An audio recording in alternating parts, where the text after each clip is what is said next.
Welcome to the Food Science Snob.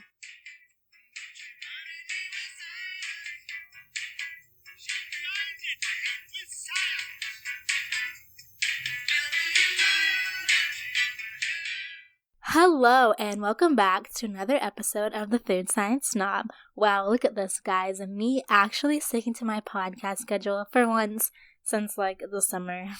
I apologize. But if you're like me, you've probably found yourself spending quite a bit of time on social media lately. And if you've probably seen those jokes that are like, we've officially reached the bake something new every day phase of quarantine. And while personally, I haven't gotten there because I have a ton of schoolwork to do, but I did want to get this episode up for all of you out there who have. Let's get snobby. Okay, number 1. Does margarine help create fluffier cookies? So, margarine has a higher water content than butter and helps to dilute baking doughs. But when these cookies are then baked, they lose a lot of moisture due to evaporation in the oven, which creates steam, and steam creates air pockets, which is desirable if you're making cake or pie crust where you want it to be light and airy, but in cookies, which are supposed to be more dense, it's not a plus. And also, margarine kind of takes away from the taste of your final product. They kind of taste like fondant cookies. I mean, if you like fondant, go for it, but I personally think fondant and margarine taste like fake and oily, even though it is healthier for you. I mean, I don't know. I think I would just go with butter personally. Okay, myth number 2. Do baking soda and baking powder really last forever? Now, I know this is something that has probably been passed down to you over time. I've heard my parents say it, and my aunts and uncles say it, and my grandparents say it, and they actually both are not going to last forever. Baking soda, yes, it will last until your grandchildren have grandchildren. Okay, that stuff is like canned goods. It does not go bad. But baking powder, on the other hand, does have a shelf life, and it's actually for only 1 year. While they're both leavening agents, which means they add heat and moisture to create gas bubbles in your final product, which make it light and fluffy, baking powder contains acid, which lets out gas and makes the cake rise, where baking soda does not. So the baking powder, if it's stored too long, it'll actually start to release this gas, and when it's exposed to humidity or heat, it'll lose its potency, and your cakes will actually become shorter and denser, which is not desirable. Myth number 3. Does sugar add to the final look of your baking product? / can I use sugar substitutes instead of sugar in my baked recipes?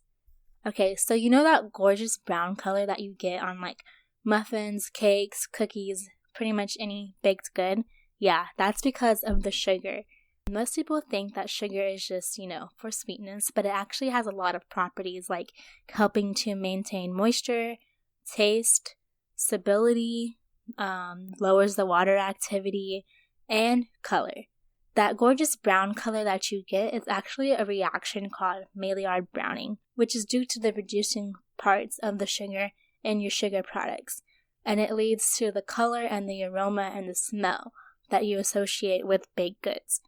So, when you're trying to reduce the sugar in a cake to make it healthy, you should only do so at most up to 1/3 of the amount of the original quantity if you still want to get those desirable aspects. Because if you do more than that, not only will your cake or cupcake or whatever you're making not taste appealing, but it will also not look or smell right.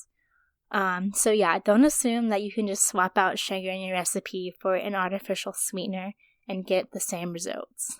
Sure, sugar replacements like sucrose and sugar alcohols like erythritol can be used. Just be careful and be cautious because you don't want to lose those desirable flavors. And this is actually why a lot of processed foods, sugar-free processed foods like Oreos will have dextrose or sugar fragments that are just there to help create that Maillard reaction that you need to get those flavors that can only be done with sugar. Okay, myth number 4. Flour has to be sifted before you bake it.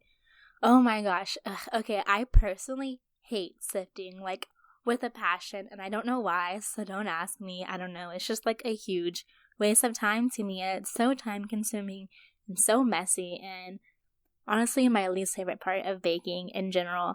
But I mean, you could honestly get the same effect if you put your flour in a bowl, get a whisk, and mix that thing up for a little bit. It does the same goal. Less time, less messy. You're welcome. You can thank me later. Myth number 5. Measuring spoons and cups are always accurate. Okay, this one I didn't even know about or think about until recently, but like it turns out that some of these items may not be as trustworthy as you or I may have thought. I mean, measurements by law are not enforced, which means they can vary up to 25%. That's like using a measuring cup to measure 4 ounces of water, but it being 25% off, and you actually only measure 1 ounce. Okay, that's a little bit dramatic, but that's like the measurement equivalent, so be careful. So, yeah, I think I'm gonna have to like stop using measuring cups, which I never like thought about before. I mean, honestly, I don't like bake professionally, so I guess it doesn't really matter, but like if you are, I would advise that you use a kitchen scale instead of just relying on measuring cups, because clearly they may not be reliable. So, yeah, you learn something new every day, right? Okay, last but not least, number 6. Is preheating the oven necessary? Okay, so I hate sifting, right? So you probably already know how I feel about preheating the oven. I mean, come on, I'm a millennial or Gen Z or whatever it is, I don't know, a young adult living in the age of instant gratification. So, yeah, I've done my research, and, you know, if you're just baking like some good old muffins from a bag, casserole, veggies, anything that doesn't really contain raw flour or eggs, then you can just put it in the oven. It doesn't matter. Your oven doesn't have to be preheated for those things. Also, if your food is going to be baking for over an hour or at a temperature at or lower than 300 degrees, then preheating is a waste of time. So yeah, you know, you're welcome again, saving you some time. Consider this myth slid. So yeah, there you go. I hope you enjoyed this episode. I hope you found it interesting. Happy baking. Bye!